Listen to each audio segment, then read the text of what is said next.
time running out for the missing deep-sea sub and the 5 people on board. There's less than 12 hours now of oxygen left. Hopes grew after sonar buoys picked up sounds yesterday and again this morning, but so far a search of the area has come up empty. The Titan began its dive on Sunday, bound for the wreckage of the Titanic 2 miles below the surface. It sent its last signal less than 2 hours later. A fleet of aircraft and ships from the U.S. and Canada probing an area roughly twice the size of Connecticut, above and below the water. And more are on the way, including a French ship carrying a deep-sea robot equipped with a camera and arms that could reach the Titanic and free the sub if it's stuck. But even if that robot finds it, it doesn't have the power to lift it to the surface. Still, despite the challenges, tonight's search and rescue crews remain focused on the mission. ABC's Gio Benitez leads us off in Halifax, Nova Scotia, again tonight.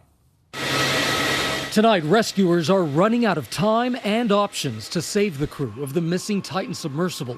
Those 5 passengers trapped inside could have just under 12 hours of breathable air left. This is a search and rescue mission, 100%. We'll continue to put every available asset that we have in an effort to find the Titan and the crew members. Since yesterday, sonar buoys have detected several banging-like underwater noises, but a search has turned up nothing. Navy experts now studying those sounds. We need to have hope, right? But I can't tell you what the noises are.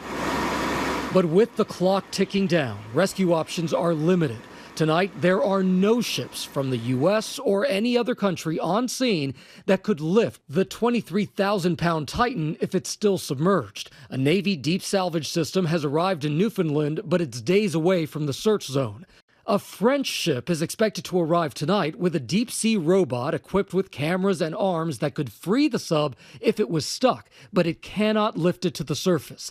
Tonight, the crew facing dire conditions in that 22-foot-long capsule in the dark with temperatures below freezing. Your body will start shivering to generate heat, and that will use up more oxygen. So that's not a good thing. The sub is the only passenger vessel in the world capable of taking a group that size to the Titanic, 2.4 miles underwater. Mike Reese was on that trip just last year. It is always in the back of your head that this is dangerous and any small problem will turn into a major catastrophe. The crew on Titan expeditions is locked in from the outside with 17 bolts with no escape hatch. Seen here in this CBS Sunday Morning profile on Ocean Gate and its founder, Stockton Rush. Copy that. Who insisted the Titan is high-tech but simple to operate. We run the whole thing with this game controller. The pressure vessel is not MacGyvered at all because that's where we work with Boeing and NASA and the University of Washington.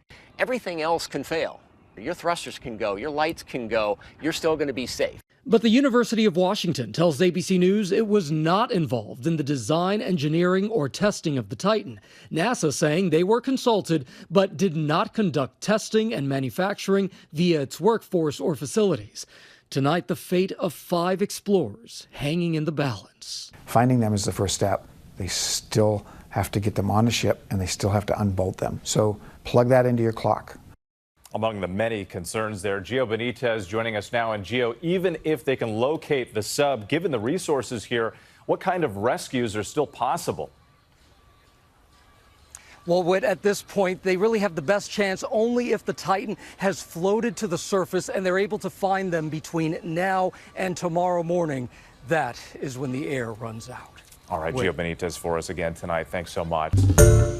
Hi, everyone. George Stephanopoulos here. Thanks for checking out the ABC News YouTube channel. If you'd like to get more videos, show highlights, and watch live event coverage, click on the right over here to subscribe to our channel. And don't forget to download the ABC News app for breaking news alerts. Thanks for watching.